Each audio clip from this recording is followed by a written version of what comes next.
Hora da análise com ela, Thaís Herédia. Boa tarde, Thaís. Os números vieram ali mais ou menos dentro do que todo mundo esperava. E qual que é a tua grande leitura desses dados que a gente conheceu hoje, num dia em que geralmente o dia do PIB é tão importante para nós jornalistas de economia, né? Mas hoje com o julgamento do ex-presidente Bolsonaro acabou perdendo um pouco do foco, assim. Mas o dado continua sendo importante. E para nós, né? Aqui no Money foi o dia inteiro falando de PIB, porque essa leitura, minha gente, é super importante, né? Não tem aquela história, tem algum filósofo ou poeta que diz que quem não conhece o passado não consegue construir o futuro, né? Enfim, então tem várias versões dessa frase. Então a gente olha assim pelo retrovisor para entender como é que anda o filme da economia brasileira, né? De acordo com aquelas pequenas fotografias que a gente vai acompanhando ao longo de todo o trimestre. Então demora um pouquinho para compilar todos os números e a gente consegue entender, afinal de contas, qual é a dinâmica que está sustentando a economia brasileira. Eu acho que a interpretação mais quente do resultado do PIB é: a política monetária começou a fazer efeito. Porque todos os indicadores sem relação com o crédito, que não dependem do crédito, indústria extrativa, serviços financeiros, o agronegócio, por exemplo, exportação, foram bem. Aquilo que depende de crédito, construção civil, varejo, indústria da transformação, caíram, né? Então, além do número grandão, do 0,4, e de uma leitura que sim, a economia segue resiliente, sim, ainda há uma resistência, né, de um crescimento na economia, mesmo com uma taxa de juros tão alta.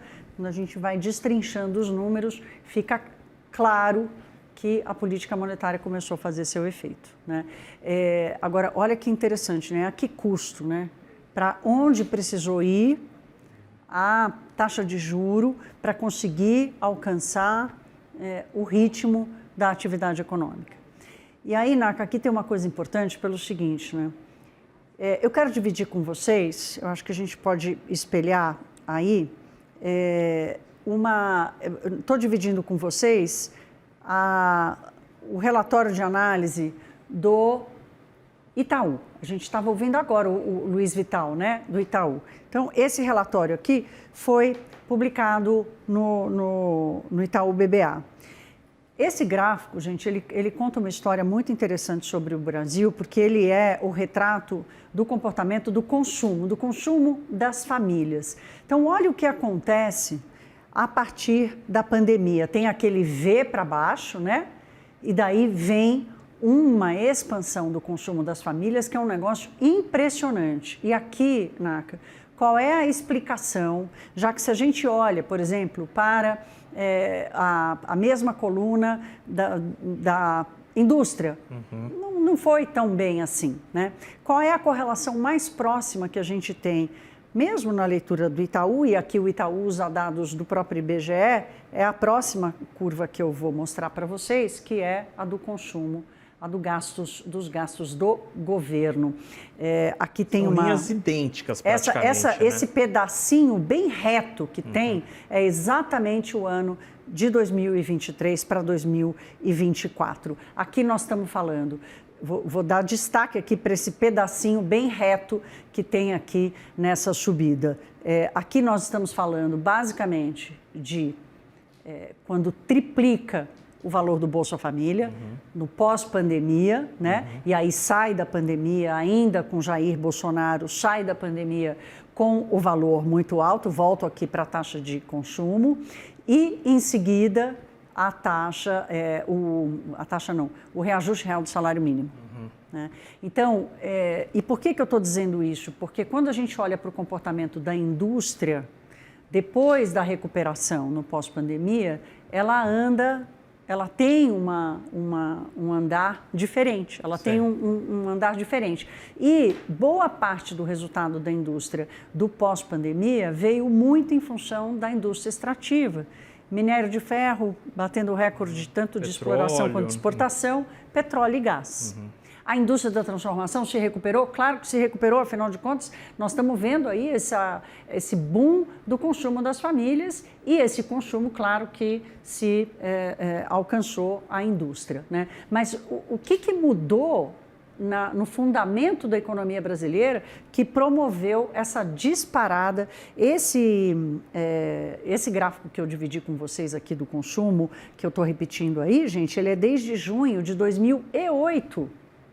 Então, veja que a partir de 2008, quando o governo Lula ainda faz uma aceleração absurda do gasto, né, do gasto público, vem o governo Dilma Rousseff, mantém esse mesmo ritmo do aumento dos gastos públicos, vem o biênio de recessão, ele cai, faz uma espécie de um U, né?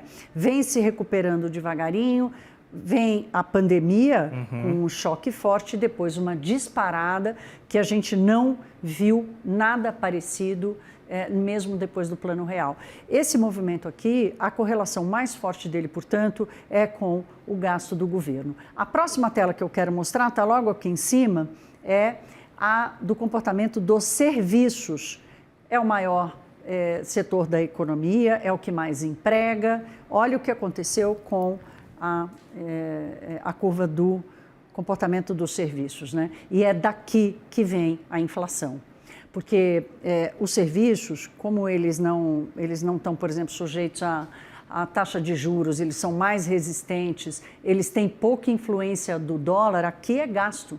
Quando o Banco Central diz assim, a economia está crescendo acima da sua capacidade, é claro que ele vai olhar para a indústria, ele vai olhar para o investimento, mas ele olha principalmente para o setor de serviços, porque é uma demanda que está claramente acima da sua capacidade. Então, como é que se responde a isso? Os salários vão subindo acima da produtividade, isso vai gerando inflação. Para fechar, eu quero mostrar para vocês o que aconteceu com o gráfico da chamada formação bruta de capital fixo, que é a taxa de investimentos da economia brasileira. Veja o que acontece a partir de 2012, mais em 2013, depois do pico lá em cima, ela despenca, ela começa a despencar antes da crise chegar no país. Então, ela começa a despencar finalzinho de 2012, despenca durante o biênio de recessão, começa uma recuperação mais leve, cai na pandemia e volta. Ela tem aqui uma recuperação, os economistas tratam essa recuperação aqui de várias reformas que aconteceram, da entrada do mercado de capitais como fonte de financiamento para infraestrutura, né? Mas ainda assim, vocês veem que o comportamento do investimento, que é quem garante o crescimento sustentável, minha gente, esse desenho aqui tinha que estar, no mínimo, idêntico ou superior ao do consumo. É muito mais errático, né? E o pior, se o consumo cresce e não há investimento na economia, mesmo a gente tendo, enfim, mesmo tem tanta demanda assim, a gente está transferindo riqueza para outros países, a gente está importando essa coisa, né? Exatamente. Então, quando a gente olha para esse gráfico do investimento e vê que ele caiu entre 2022 e 2023, né? Ele volta a partir de 2023 e sofre essa queda agora, ele volta, ele tem uma recuperação, aqui tem muito investimento em infraestrutura, investimento privado chegando com muito mais força em infraestrutura, saneamento, energia, telecomunicações, concessões de rodovias, mas ainda assim, num comportamento mais errático e não suficiente para garantir o crescimento da economia. Então, eu fiz questão de dividir isso aqui com vocês, gente, para dizer o seguinte, é óbvio que a gente comemora quando o país cresce, quando a taxa de desemprego está baixa, é a geração de riqueza, é o melhor resultado que a gente pode esperar, né? Mas ela tem que acontecer de uma forma que eu costumo dizer que ela não pode ser cruel no final da linha, né? Que ela precisa ser interrompida em algum momento, porque a política pública que de alguma forma sustentou ou incentivou o crescimento, ela era insustentável, né? Ou a política de investimentos era insustentável. Então, quando eu digo que a política monetária está começando a fazer o seu efeito, né? É essa taxa de juros, que é a maior taxa de juros real do mundo, cobrando um preço alto para um ritmo que a economia brasileira não sustenta. Thaís, essa sua análise é absolutamente incrível, porque a gente repassou o que aconteceu na última década aqui na economia brasileira E aí eu ouso citar 3 grandes momentos aí ao longo dos últimos 5 anos onde houve ou um grande aumento do gasto público, um impulso fiscal, com clara consequência no consumo das famílias, que, como você lembrou, quando o valor médio do Bolsa Família, do Auxílio Brasil ainda naquela época, né, em 22 junho, foi triplicado, o pagamento médio era de R$ 199, passa a R$ 600 no Auxílio Brasil.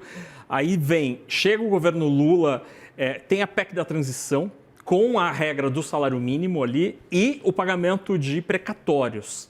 Tudo isso junto explica aquela linha quase que vertical do gasto público. E boa parte disso, tirando os precatórios, acabou sendo transferido para consumo. Em 25 e 26, de agora em diante, olhando para esse 1 ano e meio final do governo Lula, dá para esperar algum impulso adicional ou não tem mais espaço?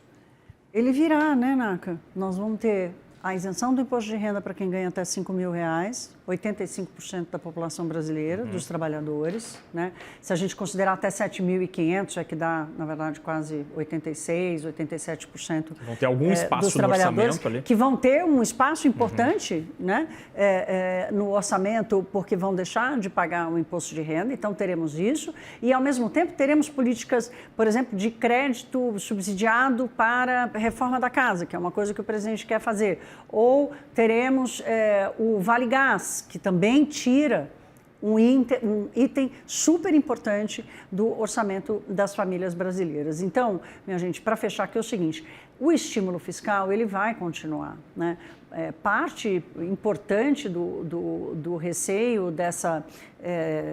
desse ritmo do gasto fiscal é exatamente o quanto ele continua proporcionando de um crescimento do Brasil acima da sua capacidade e que impõe, não tem aquele ditado, não tem almoço grátis?